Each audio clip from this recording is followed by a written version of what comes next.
O'Neill. John Tillery. What's up, babe? Not a whole bunch. So happy to have you here. Yes, thanks for inviting me to beautiful Irvine, California. Yeah. On Valentine's Day. Oh my gosh. Feel special. What are we doing after this? I don't know. It's up to you. Let's go. I think we've had a couple employees on our podcast. We've done it before.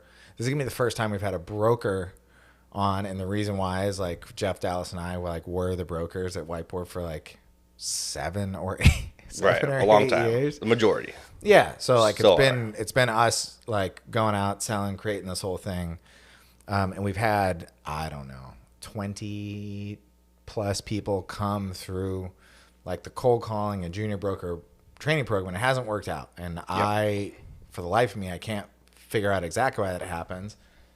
You're impressive, but like you're the one guy that has like stuck it out and made it through, and so I think it's really important. For us to contextualize like your career, like where you've come from, like professionally, your start here, and then your experience, like selling our product, what we're doing, and Sure. then talking about the culture. So maybe start like with your background, dude. Can you walk me through, because we've talked about it, like where you're from, like how you grew up, all that kind of stuff. Sure. Grew up in Morgan Hill, California. Small town right outside San Jose. Lived there for 21 years. Went to 2 different high schools and got a degree at De Anza. From there, transferred to San Diego State, which was a dream, obviously. And I actually got a degree in sustainability. So I ran a club on campus, Environmental Business Society, Entrepreneur Society, did a bunch of things on campus. And I always got told from a younger age that sales was my thing. Always got in trouble for talking in class. I was like, maybe Samesies, dude. yeah, maybe it wasn't the best science or math guy, but I was like pretty good at talking. Yeah, I can make a joke or two. Yeah, Yeah. and sometimes it's received, sometimes it's not. Yeah. But it's totally fine. That's the basic of it. And then I stumbled on Whiteboard through Sarah, which I was actually with her on Sunday, which is cool Oh, no to shit. catch up with her. Yeah, so I went to Disneyland. Pretty cool. Beautiful. Working at it was a sales service job, so all the equipment in the kitchen has to get checked up on, and then we sold the chemicals for the whole entire business. So degreasers, COVID-19 cleaning, stuff like that. So I got my toes wet, I guess, in sales by doing that, upselling, trying out new products and things along those lines. I knew I didn't want to do that forever. You didn't want to just jump from kitchen to kitchen? Nah, and shit? it was okay, but it wasn't my dream goal, Yep. I guess to say. And I got a text message from Sarah saying, hey, you know anybody looking for a sales job? And I was like, I am. Yeah. Absolutely. Old office in San Diego. Had a great interview with, it was just you and Jeff. That was in there for a second, but, and you guys kind of painted the picture that, hey, you're not going to get rich the first year, but this is the building block to, you know, what we're trying to accomplish here. And It was a model. I didn't have any background in insurance, generally speaking, but it was a model that's more innovative and new to the industry. So as a startup, you have a wide, variety of different, tools that businesses can use to optimize their workers' compensation premiums at a basic level and at a high level. So it was interesting to me. And then from there, sky's the limit. Started cold calling.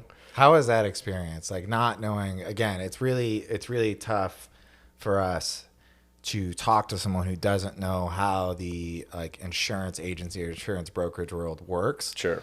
And tell you like, hey dude, like I know you can't see it. Just trust us that like this is a 3-year thing that you're going to get paid right now. It's not gonna be a lot of money, but you're getting paid to go to school to learn how to become a professional. Correct. So that first year is gnarly. Like it's 100 calls a day, banging on the phones. Like that is like I don't want to say this, but it's like our hell week essentially. It's like we put you through this, and it's not just so you can necessarily learn, but it's a filtering mechanism to see who can actually put that out. Because while that's not a very complicated piece of the business, Sure. like picking up the phone, setting a meeting, it is like the groundwork for you to be able to go make your own book of business. Like if you don't have that groundwork of being able to know that like, hey, if my pipeline's dry because I don't have like clients refer me a business, I know over the course of the week I can pick up the phone and I can set myself 3 to 4 qualified meetings that I know I'm going to close half of those. And so that right there is like, if you don't know that's a thing. I agree. So that was the big issue. It was like the whole thing was there is a light at the end of the tunnel, and there's some trust that we put into you guys being like, hey, that is legitimately true, which now I found out it is true, which is good. I made it through. But yeah, it's tough. It's not an easy gig. Like it's very repetitive. It's tedious. It's the same thing every day, essentially. But if I would have gone to the broker role after 3 months, I would have got defeated. I would have quit. I would have left. There's no way I could have paid my bills by not having the knowledge in insurance and not knowing how to sell. So while cold calling is that tedious, repetitive, it's not an easy job. You're learning simultaneously how to sell. Your education on insurance is, rapidly growing each day. So in that sense, it's very important for that first year, I think. And that's why a lot of people fall out too, because you're doing a lot of things. You're getting your insurance license.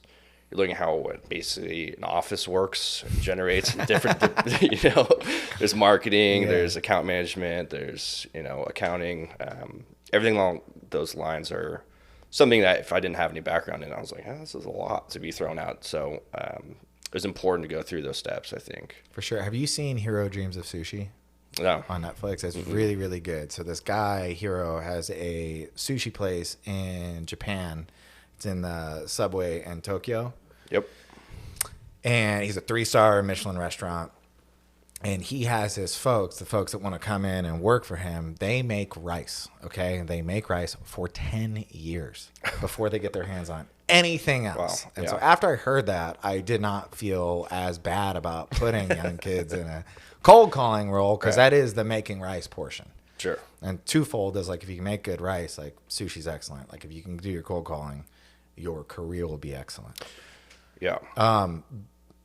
In regards to like Whiteboard's culture, I know you said like account management, accounting, marketing, all those folks.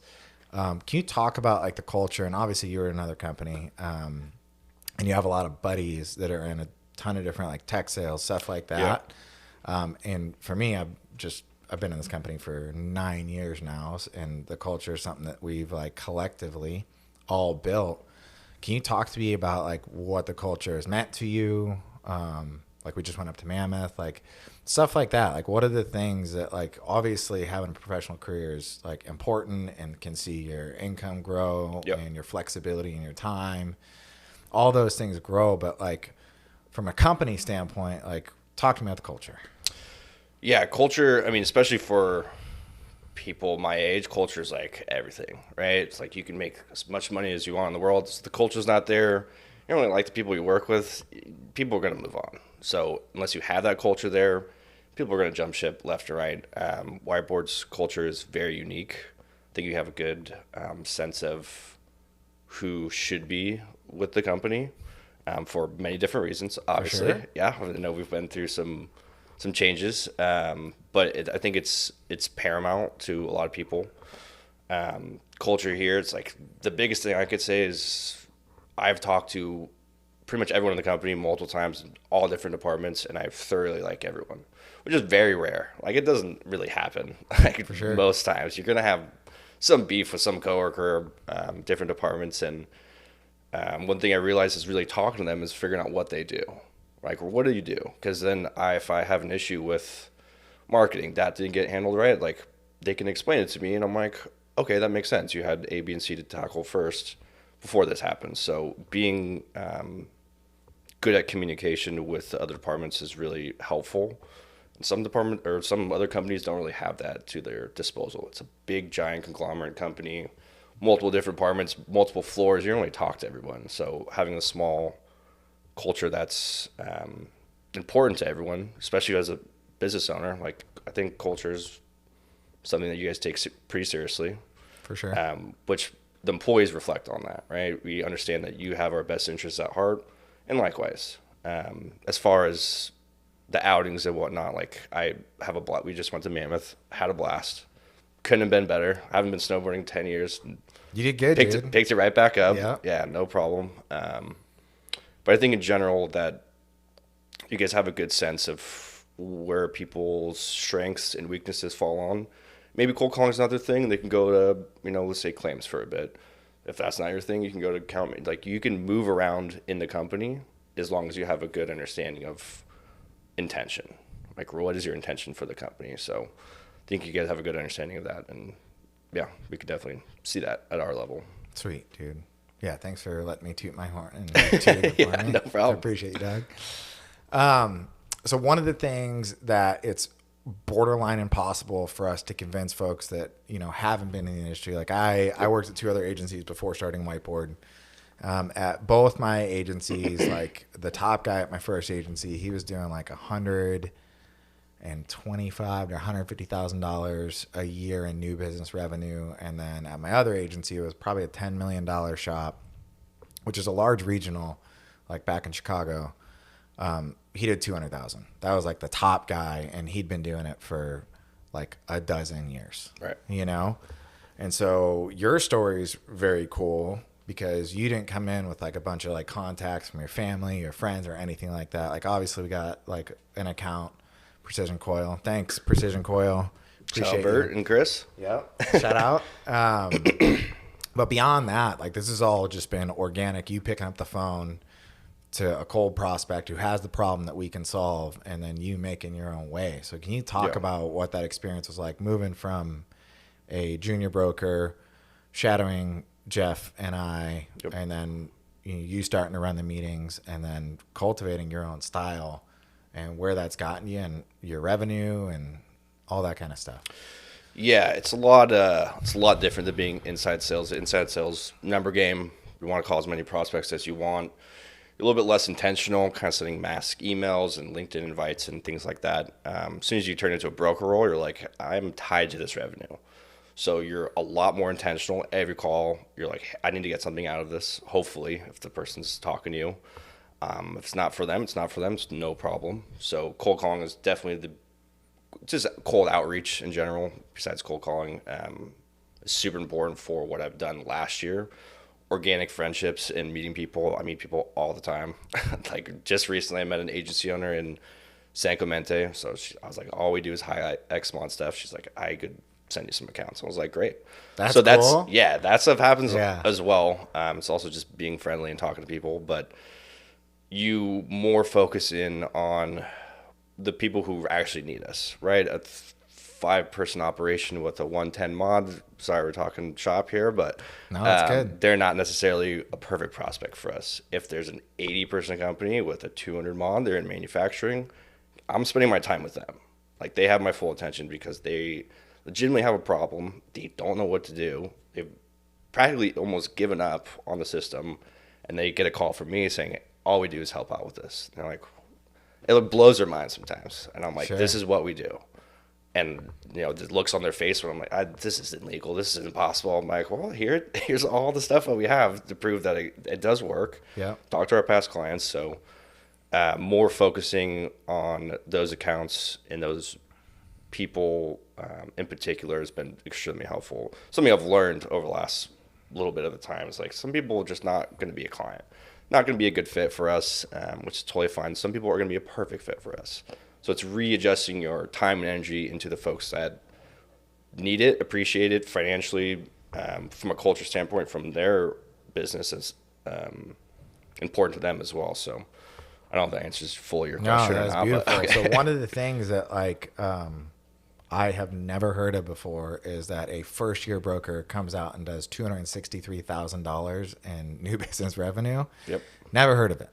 In my entire career, I haven't heard of anybody doing that. The people that get into like the $1 million book club, it's less than 1% of commercial insurance brokers like in the country ever get there throughout their entire career. Sure. You're on pace to do that, and I think you're going to get better over the next couple of years and the next like 3 to 4 years. So the beautiful part about that is not only do you have a nice chunk of change coming in for yourself, you also have that flexibility that allows you to, pursue other passions. And I don't think a lot of folks that are in tech sales or real estate or a lot of these things understand, because insurance is like not the sexiest industry to get into. Yeah, it's like it's the most boring shit that you could get into. on the face of it. Sure. But once you kind of understand it, and that's like been a challenge for us, is understanding, hey, the money can be there, and as well, and maybe even more importantly, is like you have the flexibility of your own schedule. It's the beautiful part about being in sales altogether, is you're not beholden to some hierarchical structure that you have to like work your way up through the system. Right. Like it's merit. Yep. Like you go out, produce, and like it's earned. So 263 is a really big number. Can you talk to me a little bit about like how you got there and why do you think it works so well? Yeah, I almost don't even want to toot your horn again, but it is Whiteboard's model that really helped me out. Like from going just a insurance agent who's quoting insurance, trying to get the winning quote. I don't know how anybody does it. I would never do it. Dude. It just didn't make any sense to me. I would not be in this industry if that was the. I mean, obviously building personal connections and they're buying you as well as the product and the service and things along those lines. I could still be okay at that. Whiteboard's platform is unrivaled, I guess, in industry, especially in California. So that was the big part of it, is what we do as a company. I won't give away the secret sauce on the podcast, but if you want to know, give us a call. But as far as the industry in general, it's a secret industry. Like, no one really goes to college to become commercial insurance broker. Not like true, dude. I mean, Jimmy Jr. I didn't. He doesn't like coming by Junior, but Jimmy literally went. I've never heard of that before. Yeah, we do. But have we Jimmy got Jr. the one who literally went to college because he wanted to become an insurance broker. But I totally agree with you. That is highly unusual. As far as people I've connected with and networked with in college, both colleges, I haven't met anybody. Jimmy Jr.'s exception of the role. Jimmy Jr.'s will be great in this role. Yeah. But as far as everyone else, everyone's doing tech sales, real estate, things along those lines, which is great. You get great perks, right? You can make a lot of money. You can help out a lot of people. At the same time, there's always something for you to do the next day. The good thing about insurance is you're going to manage a book of business at some point. I still have years before I can be able to do this.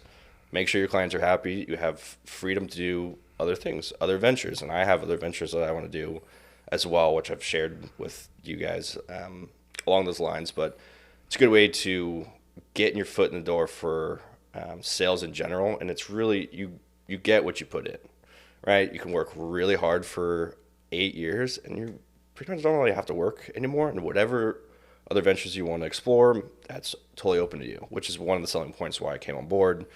You're like, hey, you get $1 million worth of business, you get married, you want to take a 3-month honeymoon, c'est la vie. Yeah. See ya. Like, have a good time. Yeah. We'll be here. We'll manage your book of business while you're gone. Like, no company's doing that. For sure. And it's a very rare thing. But even when I meet people and like, what do you do? I'm like, if I tell them I sell insurance, like, instantly, like, cool. Like, Cool. no other Anything follow-up else question. you want to talk about? No follow-up question. Just like, you like it? I'm like, yeah, I like it. But then you can kind of go, I help with risk management for businesses. Like, you get really into the weeds, and sometimes I don't want to hear that either. Basic of the story is you don't have to impress anybody else. What you're doing is legitimately helping companies.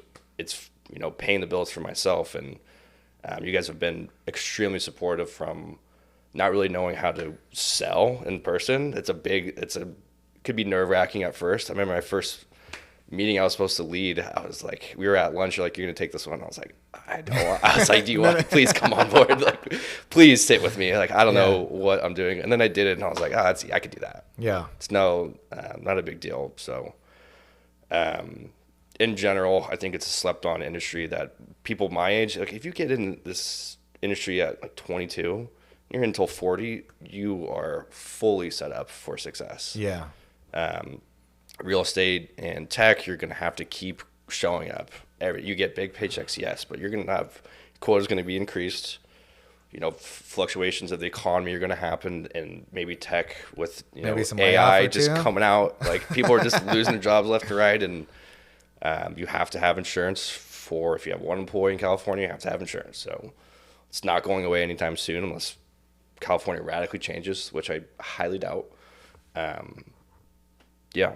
Talk about the support. I mean, one of the things that we encourage all of our sales guys to do is like, hey, I don't want you working on anything other than going out selling. Yep. That right there is rare. A lot of brokers at other shops, like they're involved in the marketing process. They they do a lot more stuff. And Yeah. so the support that we have working with Jody and Kate and Devin and Annette and our team, what's that like? They're so helpful. It's unbelievable because their knowledge of insurance is so high at multiple different levels of it, right? And the good thing about my job is to go get new business, make sure they're fully set up. If they absolutely need anything, they can contact me at any time. But they have a whole team of people to support them, right? The account managers, marketing person that's assigned to that team, claims manager, and triage liaison. Most brokerages, maybe you have a better understanding of it, but most brokerages for a $50,000 account might not have the same resources, and the broker's going to be, they only have so much bandwidth, right? You can't be dealing with claims, and this person's renewal is coming up next week, and you're working on a bunch of things and trying to get new business. What I like about it is my whole job is to get new business in, make sure they're fully set up, every little bell and whistle that they want, they get, and then they have a whole support system that if they have a question in a certain sector, they have an assigned person for that. So I know a lot of big businesses who pay a lot of money for insurance. They're going to have the same sort of resources, not in-house through their brokerage, but through the insurance carrier. So we offer that at a basic level. If you have 3 employees, great. You're going to still have the same resources as a 200-person company. So you would probably know better than me if other agencies do run like that. I could just be making that up, but No. It's very rare. So I would say like 90% of agencies that operate under the same model, which is our job here is to architect an insurance policy around the company's specific exposures, which is hyper important to do. Sure. Give you certificates, auto ID cards, changes, endorsements, all that kind of stuff. But when it comes to the claim handling, you're asking someone who like does plumbing to do your like electricity. Like it's a completely different thing. So like the issue that we run up against is we use the word claims management, and a lot of people use the word claims management, and so that is just, and I don't know how to like get around like when we say claims management, we mean something entirely different.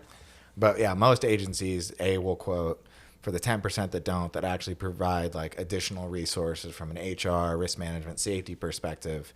A lot of them use like third parties to do this kind of stuff, and they'll either white label that or just say go directly to, ABC company to do all this. So to have the in-house resources that we do is like very, very rare. And I'm going to speak with Nick Kramer, who came from Alliant, over to Whiteboard, and we're going to touch on that a little bit more. So he has some context of like he worked at like 3 other agencies, like small agency, mid-regional, and then like a large, like I think Alliance like number 3 in the country. So he has like a different perspective that you might have being outside of the industry. You talked about a business that has like 3 employees to one that has 200 employees. If you were to say to a business, like your elevator pitch on like why they should choose like a young like broker who honestly doesn't know a ton about like entirely like commercial insurance, like I think more than any other broker out there on work comp, but on the other lines of insurance, like why would they trust you? Like why would they take away their 10-year, 20-year relationship from their broker? And yeah, of course they're going to have like an experience mod issue and a claim issue. Yeah. But beyond that, like what assurances would you give them that like they're making the right decision going with you? As far as the other lines of insurance, excluding work comp, or just in general? In general. It happens more times than you probably know. But they're like, I've been with my broker for 30 years. I'm not leaving. They start the meeting with me. And I'm like, all right, that's what we're going up against right now. Like that's the hill we're going to have to climb here. They always start with that, guards up, great. Start walking through a little bit more of the education of how this actually works, which some people they don't know what the primary threshold is. They don't know what the primary impact. They don't know it's 4 to 1 for every dollar the insurance carrier pays out, you pay 4 back. They just kind of, it's knowledge that we know, but as a business owner, if you're paying $200,000 for your insurance, you probably should know a little bit more how it works. Yep. So education is the first piece of our process, obviously. So they start to trust you at more of a higher level, that this guy's not just commission breath. I want your business because, we're sweet and you should come with us. Did you call it commission breath? Yeah, commission breath. That shit. right? You can You can smell call. I mean, everyone's sure. been in a sales pitch where they're Yeah. like, "This guy just wants my money." Yeah. And my dad told me a long time ago. He's like, "Everyone wants your money." So if you come off like that, you're gonna get shut down. You're gonna be like every other Joe Schmo out there selling insurance. Education first piece, and then having the knowledge to look through, let's say, their lawsuits and their claims at a high level, not just looking at it like you've had 7 in the year. Great. Let's talk about each claim individually. What happened here? Why did that happen? It kind of puts them on their toes. Like, I don't, maybe this person should have been back to work, or the first aid claim, it was kind of iffy, but we sent them anyways to be sure. So to be able to educate them on like, hey, 3 of these could have been taken off. 2 of these could have been mitigated in this fashion. 2 of them might have been, the F word, the fraudulent claim. Yeah. So he's like, you can explain that to them. They're like, so basically a lot of this shouldn't have happened. You're like, yeah. And then here's what we do, right? Here's what we do to prevent that, because that's just all hearsay unless you can prove what you do. So going into that next piece is extremely important, because you had a big build up, and it's like, unless you have someone to come out at them with, like, you're dead in the water. So our process and our platform designed to really readjust their way of handling an injury or claim or safety or anything along those lines. You have to back it up, right? It's a lot of talk, and it's a risky maneuver from someone who's had a relationship for 30 years. They're breaking it up. We work on a broker record model where that person unfortunately has to get fired for me to get hired, and here's why, right? It only works if we have a why. Yep. Which the why is the biggest question in sales and life. You could really break it down. Like, why is a very important question of why should I choose you? And I think the 2 meeting process is important. We're not going after their account right away, running the analysis after, looking at everything from an analytical and a financial level, as well as, the next steps, and painting the picture appropriately, and expectations. Beautiful, dude. Where do I sign? Good job. Cool. The next piece, which I think is really important to touch on, and we alluded to this, is nobody wants to get insurance. And that is a perpetual problem that every single, like, whether you're a carrier or agency, no young folks are getting into this. So if you're a, 21, 22-year-old just getting out of college, like, what would be their elevator pitch to come into, specifically whiteboard, but maybe insurance in general? Yeah, I think I already kind of alluded to it before, but the earlier you get started in your industry, the better off you are. If you're switching, a lot of people, early 20s, late 20s, they're switching companies left and right. They're getting a little piece of a business, and eventually they'll find a home where, like, this is what I want to do. The sooner you get in, the more you're going to get out. Same with investing. Same with if you're getting a real estate, the earlier you do it, the better off you are. I think, again, it's just, there's not a lot of, you go into an insurance agency, it's been done the same way for 80 years. Everyone's above 50, and you're like, I don't know if I fit in here. Like, you want guys your age that you can hang out with, or people more along the lines of they had the same growing up background as yourself a little bit, to that extent. So getting into an early agency, a startup agency, I think would be the best move. If you're going to Gallagher or Marsh or Bolton, like, you're going to be, a small fish in a big pond. Here, you can really make a name for yourself in 2.5 years. Like, that's how long I've been working here, is 2.5 years. And I think insurance is, when you hear it, you kind of quiver. You're like, I don't want to deal with insurance. Like, that's something I just pay for, and hopefully I don't have to use it. But it is more dynamic once you start revealing the layers of the onion. Like, it's not just insurance, it's helping you rebrand your company that this is a safety program for you. Like, we don't want you to be hurt, and if we are hurt, like, I don't want to be paying X amount of dollars bucks next year because of it. So it's twofold process where it's legitimately giving the employees a safer program to go into every day. Clock in same way you clocked out, right? From a business owner's perspective, they're getting beat up nonstop every year. It goes up, fluctuates, hard market, soft market, whatever the case is. So we're giving them tools that they can use to not chip into their overhead as much. I don't know if that answers fully your question on if you should go into insurance or not, but well, yeah, I guess, like, for like a college kid like SDSU, sure, like, getting tons of, and those opportunities not going to be around as much as they used to be. But like, why come to Whiteboard? Yeah. So again, I mean, recently there's been all these big tech companies that seemingly were a great place to work just had massive layoffs, right? It's Hundreds of thousands. hundreds of thousands, like Microsoft, Salesforce, Gus, doesn't matter. All those tech firms, like they're like software engineers, have a degree, are very valuable to your company, have great skills that applicable to almost any industry. They got let go. From what we do, like I'm not going to be let go. If I continue to produce, like there's no reason. Like my salary would be at 0 next year. Yep. So it's all, you guys after that.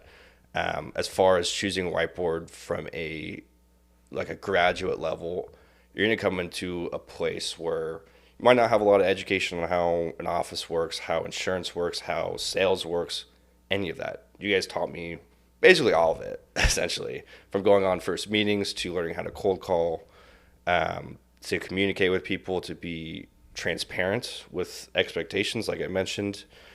So a lot of that is grassroots from you, John, Jeff, Dallas, or excuse me, other John. I heard you. Other one. And Christine was a good resource to use. You have resources that I can call you and be like, hey, John, I have a problem with this. You're like, what do you need? Rather than calling a boss at a tech company where you're down on the totem pole there, and they might not give you the same response, or it's kind of more kick you to the curb. You are on your own. For most companies I talk to, like you don't really have a good backbone to fall back on. Whiteboard offers the exact opposite, I would say. Beautiful. Thanks, dude. Yeah. I appreciate you coming on and doing this with me. Yeah, absolutely. I'm excited to see where you go, man. You're yeah, off to a good start. We got good stuff in the works here, so I am excited too. Let's go get it. Yeah, let's do it. Later, babe. Later.